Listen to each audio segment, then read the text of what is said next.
Hello Frank, how you doing? I'm doing well, Chris. How are you, mate? Yeah, it was a bit lively, that presser, wasn't it? It was. I mean, he's come out of his shell a bit, hasn't he, Joe? And that's good. That's good to see. He seems in a very good place, very confident at the moment. But he's got to be in a good place for this fight because this guy, he comes to fight. He's a tough cookie. So Joe's only had 12 fights as a pro. Obviously, vast amount of experience as an amateur, silver gold medalist in the Olympics. Sorry, silver medalist in the Olympics. Should have had the gold. Should have had the gold. He got robbed. But the fact of the matter is, he's got to be top of his game, and he's got a lot of pressure on him now. As that the WBO have made him the mandatory to the Joshua and Usyk fight, so he can't afford to slip up. And this guy, Takam's got everything to gain. So Joe's got to be right on the money on Saturday.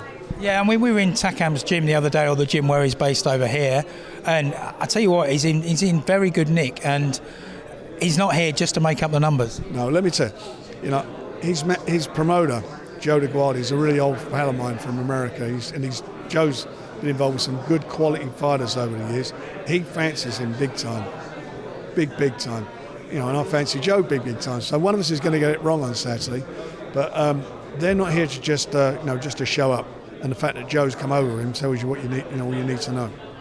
Yeah, I mean, I was speaking to his trainer as well. He's a very interesting character the other day at the gym, and he was very vocal. There's a lot of respect. They know Joe's a good fighter, but they're convinced. And I don't mean they're just saying it for show. They seem convinced that their man's going to do it. Well, look, he's got a tremendous amount of experience. I think he's had 45 fights. Out of those 45 fights, he's had 28 knockouts. So that's nearly 3 times the amount of fights, or 2.5 times the amount of fights that Joe's had. He's knocked people over. So look, he fancies it. And he's not, have a look at him. It's not like he's banged up and he looks like he's just here to make up the numbers. He's in great shape, as you said. You've been in the gym. He fancies it. I look at guys, I've been around long enough to look at somebody from their body language and how they're talking about it. He fancies this fight, but also Joe fancies it. Yeah. So that's going to be the good thing about it. So we're going to get a real fight out of this. Well, this is it. I think, it's going to be a good fight. When I left Takam's gym, they'd almost convinced me their man was going to do a number on Joe. And then when I saw Joe again, I was like, no, it's actually, no, Joe's going to do it. Well, let's hope that we're right. Yeah, absolutely. And you mentioned that that big carrot that's been dangled now after the news this week. The winner of this fight gets to fight Usyk or AJ. Correct. So, once that's out of the way, then the WBO will make their decision as to what they're doing. I hope that AJ comes through, and I hope Tyson comes through. I believe Tyson will come through his fight, and let them get it on. But in the meantime, Joe's got himself and is in a good position. So how does that work? Where does Tyson? If Joe and Tyson and AJ all come through, does that mean Joe definitely fights AJ or Usyk next, or has Tyson got something to say about that? Tyson will have something to say about it, but we'll see. One thing's for sure, if that is the case, there may be an interim title fight while we're waiting. And once eventually they get their fight on, Tyson and AJ, I believe the titles will fragment anyway. You would imagine that would be the case. But it's a nice problem to have, as they say, having Tyson and Joe in your stable. Number one, yeah, he's number one. And don't forget our other man, he's the WBA interim champion as well, Daniel. So we're in a good place. Yeah, and Daniel, there's rumours that he might be going out in next month. Anything on that yet? We will confirm that next week. Okay, cool. So back to Joe. What is it you particularly like about Joe? I mean, a lot of people say he's slow, he's, a one-trick pony, but I think you see him when you're sparring and he's training, it's a different story. Look, he's a tough man, and he's got tremendous, as we said, amateur pedigree. He's only had 12 fights, but his resume for those 12 fights is really good. He's been in with some good fighters at that stage of his career that would normally come on late. You'd take guys on like that after having 15 or so fights. So he's done extremely well, and he's in a good place now. So I just feel now, and looking at him, he used to carry a bit of weight. You look at him now; he's kept that weight off. He looks really trim. That'll make him a bit.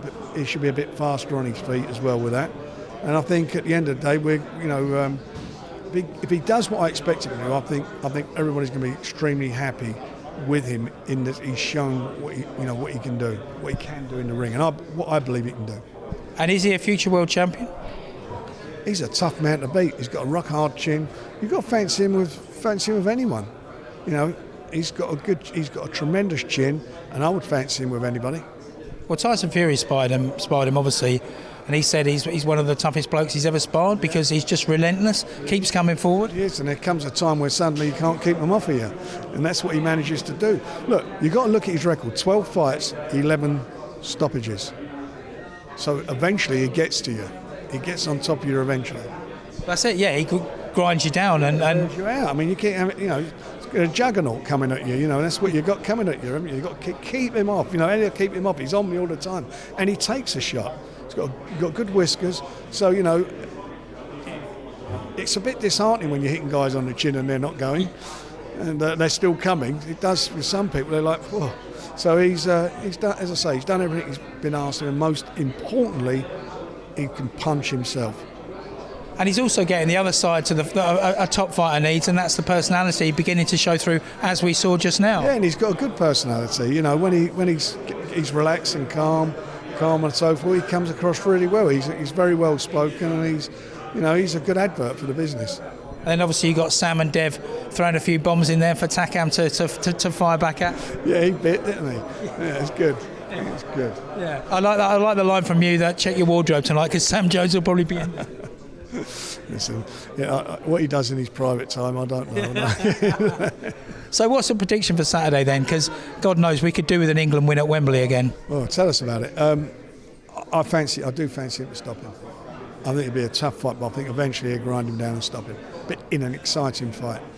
And it could be the start of a decent few. I mean, Joe said that if and when he does fight the winner, he quite fancies your old stomping ground, the Arsenal. Well, that's his as well now. I didn't know he was an Arsenal fan. I'd love that at the Emirates.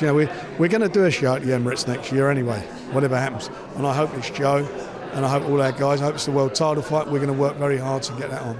And then down the road in September, your second favourite North London club, AJ-Usyk. What's that? Enfield. So you got Joyce and Usyk. How do you see that one going? I think it's a tough fight in some ways. Look, on paper, the bigger man should always win. Too big, too strong, punches hard. But in Usyk, you've got a guy, he looks a bit different now. I've seen a couple of photos of him over the last month, and his body's changed. Normally when guys go up from cruiserweight, they do it when they're a little bit younger. He's done it at an older age. So normally they're not strong enough. But what he's got is a tremendous boxing brain. He was an outstanding cruiserweight. He can box. If he can get under that jab, which he's capable of doing, he can give AJ a lot of problems. And if AJ don't take him out, I fancy him to do it on points. And last word, Tyson Fury. Obviously, we had the disappointment of that fight being shelved again with Wilder. Due back in October, and the big man looks like he's heading back to the UK. Yeah, he's coming back, and then he'll go back out again to get into camp sometime probably in early September, late August, early September. And you're going to catch up with him? Yeah, I hope so. I don't want to catch COVID again, no. You've already been there, done that. Listen, Frank, good to talk to you as always. Cheers, mate.